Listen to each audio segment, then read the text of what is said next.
بسم اللہ الرحمن الرحیم۔ ایک بادشاہ کشتی میں بیٹھا سیر کر رہا تھا۔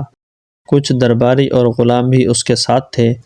ان میں سے ایک غلام پہلے کبھی کشتی میں نہیں بیٹھا تھا۔ وہ ڈوب جانے کے خوف سے کانپتے ہوئے رو رہا تھا۔ بادشاہ کو ناگوار گزرا اور کہا کہ روتا کیوں ہے؟ چپ ہو جا۔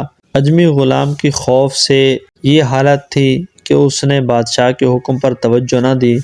کشتی میں ایک دانا وزیر بھی سوار تھا۔ اس نے غلام کی حالت دیکھی تو بادشاہ سے کہا، بادشاہ سلامت، اگر آپ اجازت دیں تو خاکسار اس غلام کا خوف ابھی دور کر دے۔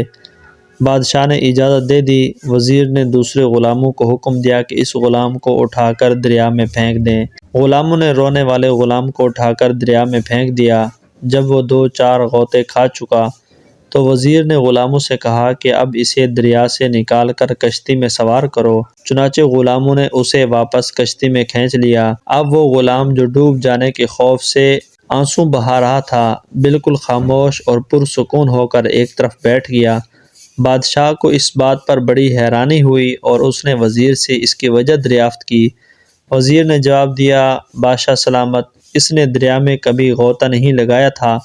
غوطہ کھانے کی تکلیف اٹھائی تو اسے آرام کی قدر آئی۔ جس نے کبھی کوئی تکلیف نہ دیکھی ہو وہ آرام کی قدر کیا جانے۔